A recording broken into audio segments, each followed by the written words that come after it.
Hi everyone, welcome back to my channel. My name is Araceli, aka Chelly, and today on Chelly's Mental Wealth, we're going to be talking about a specific intervention. Yes, an intervention, and it can also be a coping skill, a coping mechanism. This coping mechanism / intervention can be used for anyone that's dealing with mental barriers caused by depression and anxiety.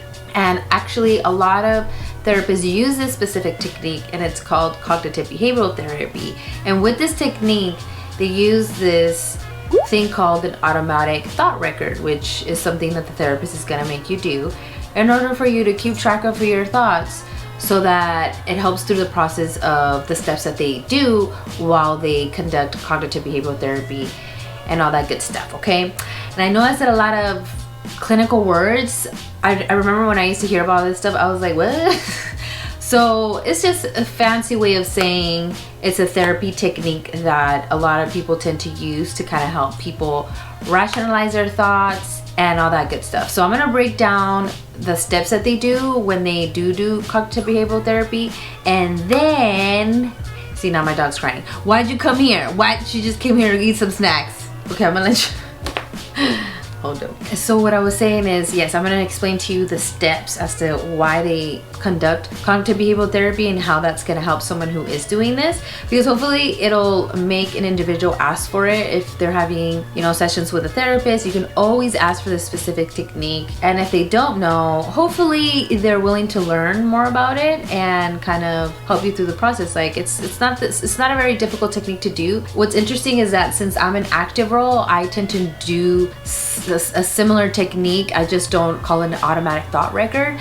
I do these techniques and I teach the people that I work with when they're struggling with depression and anxiety or any type of mental barriers. And I've actually used it within myself to kind of help with my thoughts and kind of figure out why these thoughts are occurring and how I can resolve these thoughts, and finding the link. That's the thing, it's finding a link. So let's get this video started. What is the first steps that a therapist will do when they do cognitive behavioral therapy? So the first step is not rationalize your thoughts, but kind of really make you be aware of those intrusive thoughts that continuously happen all the time. And these intrusive thoughts could be anything from like thoughts of yourself, like when you have low self-esteem, or just thoughts of just people judging you all the time. It could be thoughts of you feeling like someone is backstabbing you in any kind of way. It could be because of friendships, relationships, family members. You're just constantly thinking negative thoughts obsessively.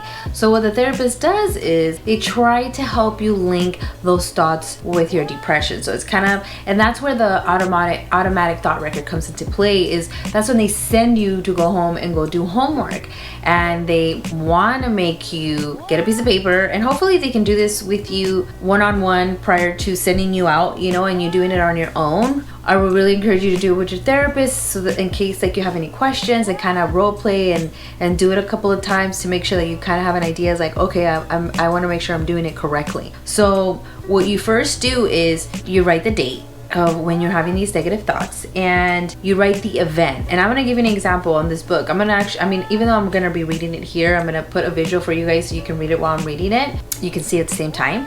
So as you can see, there's a date. So you write the date and then you write the event, and right there it gives you an example, and it says boss seemed annoyed, which is kind of common. Some of us get butthurt if we feel like we're annoying someone. And then what are you feeling when that event occurred? What are your emotions? And as you can see, this person wrote sad, anxious, and worried because they felt that their boss seemed annoyed on this specific day. And then the automatic thought, as you can see, they wrote, oh, what have I done? Now, if I keep making him mad, I'm going to get fired. And that's an automatic thought that's probably negative. And if you're constantly thinking, oh my gosh, I'm gonna get fired, oh my gosh, I'm gonna get fired, that could eventually trigger depressive symptoms, because you're constantly worried. You're triggering that emotion. So which in turn can make you feel more depressed, or if you're already feeling depressed or sad about something, it's gonna make the feelings a lot more worse. So that's one example right there. And then as you can see, they wrote down the next day, husband didn't want to make love. understandable. And then the person felt really, really sad. And the thought that you're getting is like, well, why is it that they don't want to have intercourse with me? Is it because I'm fat and ugly? Which is totally understandable. That kind of falls under when someone is feeling like their self-esteem is really low, or their self-worth, or they don't really they don't love themselves. So all those negative thoughts are swirling your way when you have really, really low self-esteem, and especially if you haven't learned how to love yourself. So you continue reading. There's like way more examples, like boss yelled at another employee, anxious, I'm next. Totally makes sense. I would totally feel that way too. Another one goes, husband said he's taking a long business trip next week, feeling sad and defeated. He's probably gonna go cheat. Oh my gosh, these are totally common feelings that someone might get if they feel really insecure too.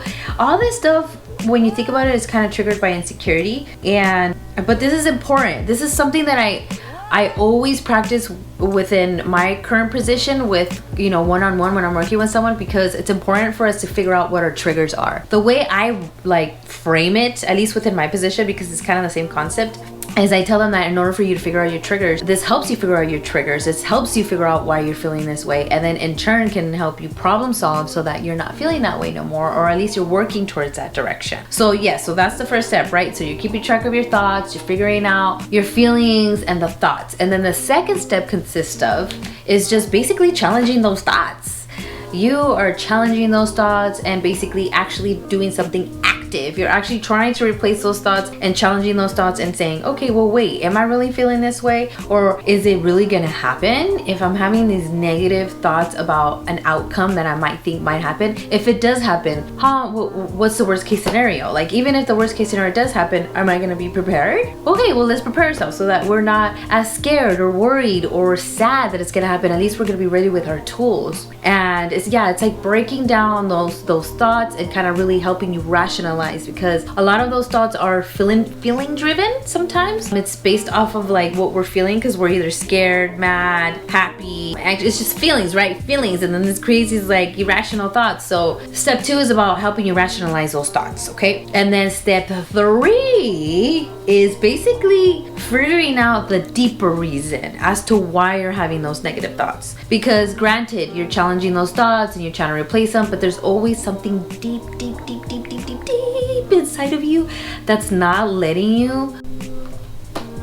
I guess my camera's just gonna keep shutting off. I don't know why. So basically, yes, there's always something that is inside that we probably haven't resolved or processed, and that's usually what is triggering our anxiety and depression. Another really great example that I think some people have already heard me talk about is the book The Power of Habit. That is like a Bible, another second Bible, okay? Comparing to the other book that I'm also constantly recommending, Kelly Brogan's book, A Mind of Your Own. I have it right there. A Mind of Your Own. Oh my God, I'm thinking about her second book. She just had her second book. I'm gonna get that book because I can't wait to get her second book. But The Power of Habit is a great book. It's the same concept as cognitive behavioral therapy. He talks about the cue. You guys have, some of you have heard me talk about The Power of Habit.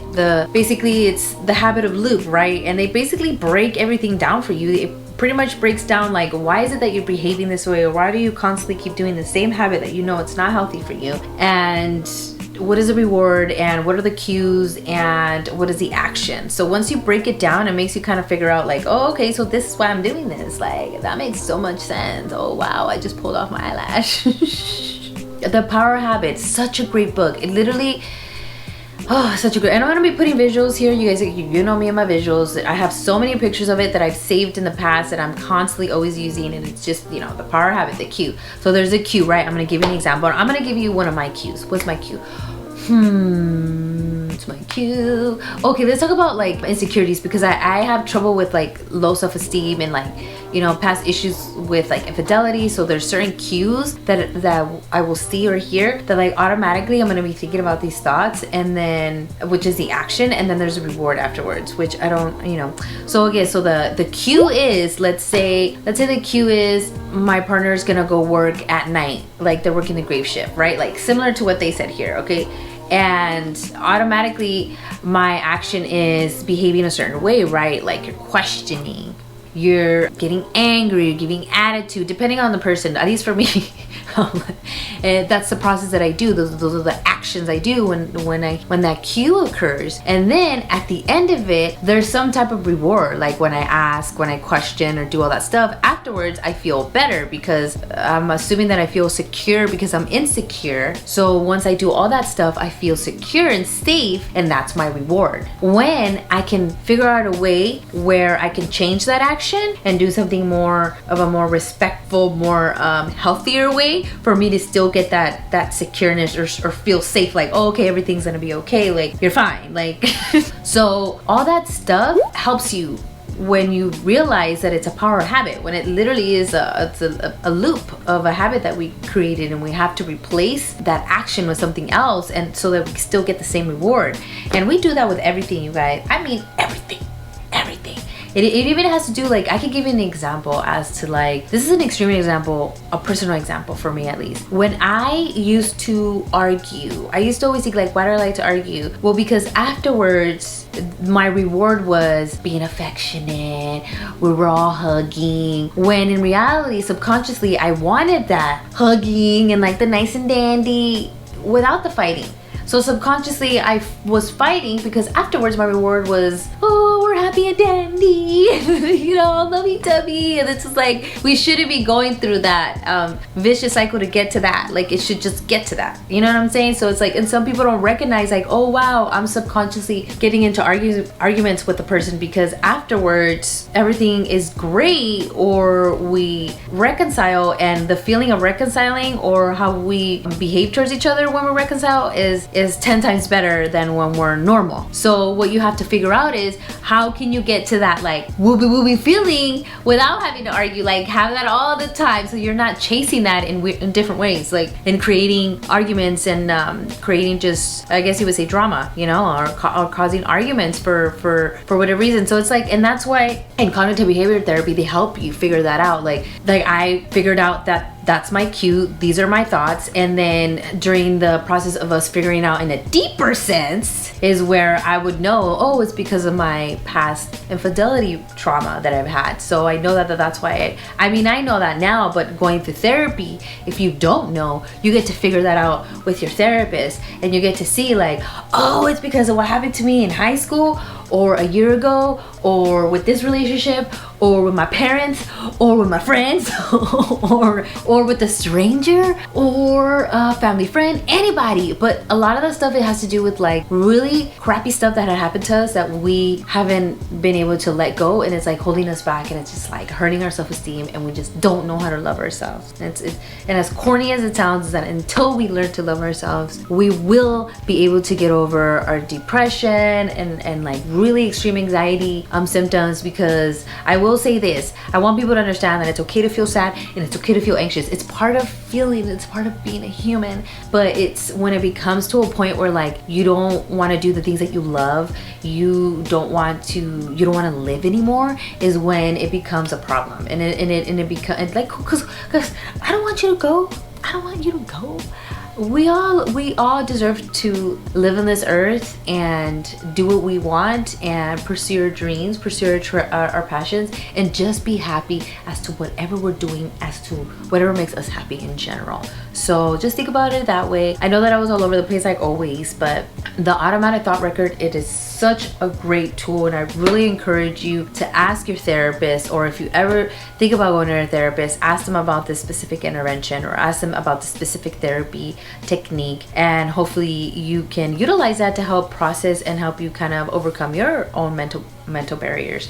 And also too, you can do this on your own. You can definitely do this on your own. Some people can do this on their own. Some people already probably know, oh yeah, this happened to me and this is why I feel this way, so now I'm gonna do this on my own. But if you get stuck and you think, let's say you're doing it on your own and you feel like yeah, I need help, it's okay to ask for help. It's okay, because we didn't go to school for that, you know, like a lot of people didn't take psychology classes, and hopefully now, like I keep saying over and over, a lot of stuff is already accessible on the internet that now you can kind of already learn on your own and kind of have an idea that you could be independent and do these techniques on your own, or do it with a friend, man.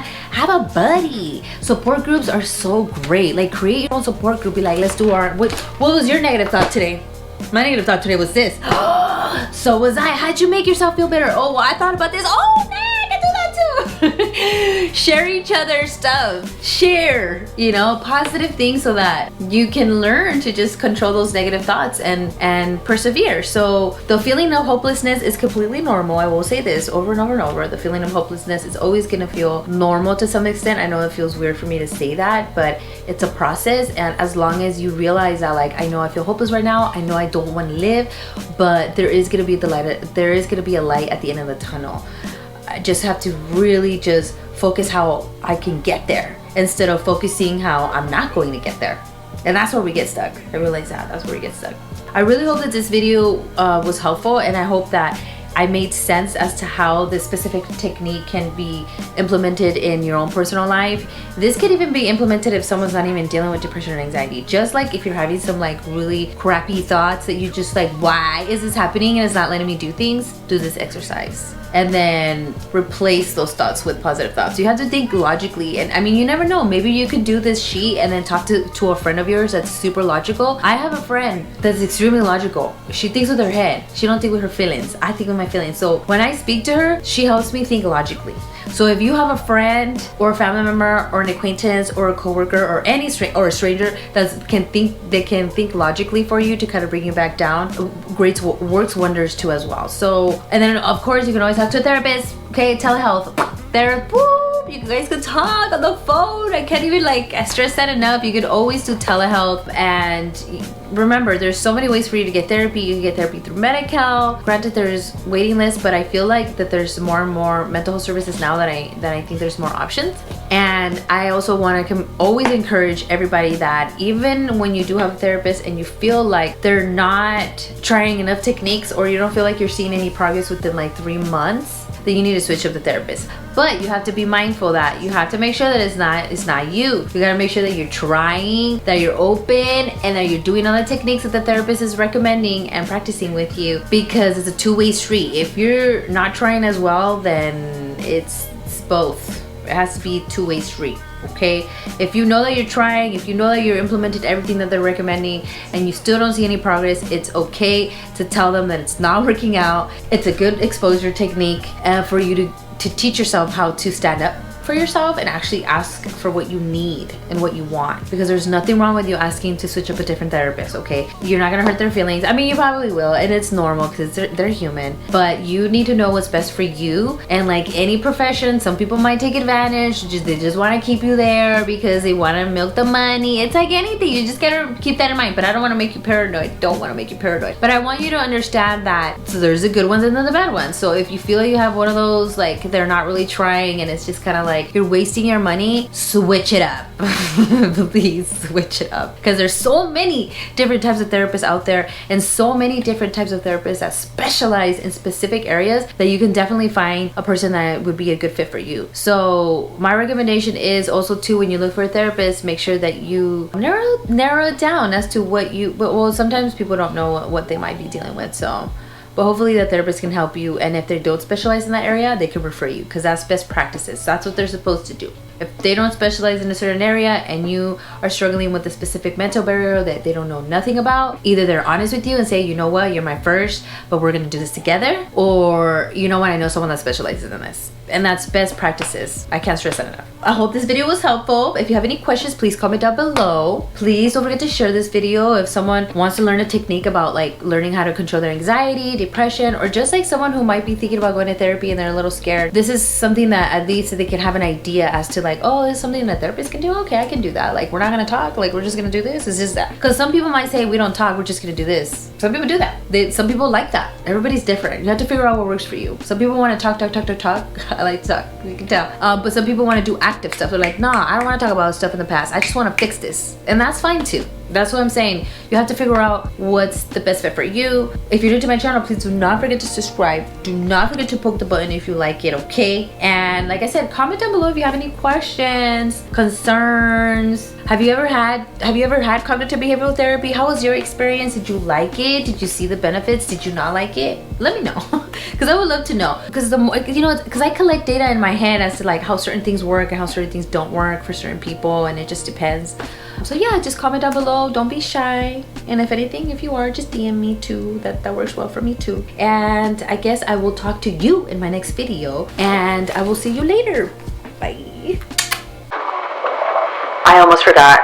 So, life is like a box of chocolates. You never know what you're gonna get. Just as Forrest Gump said. So you better be ready with your interventions and coping skills. And be ready. And an automatic thought record is one of them. Alright? So whenever you're ready, whenever that life thing hits you, you'll be ready with your automatic thought record, okay? So, for reals, I will see you later. Bye.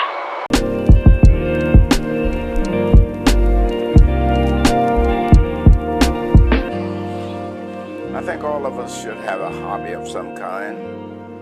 If they like to play, get them a good instrument and play. You don't have to try to make a living out of it, just play.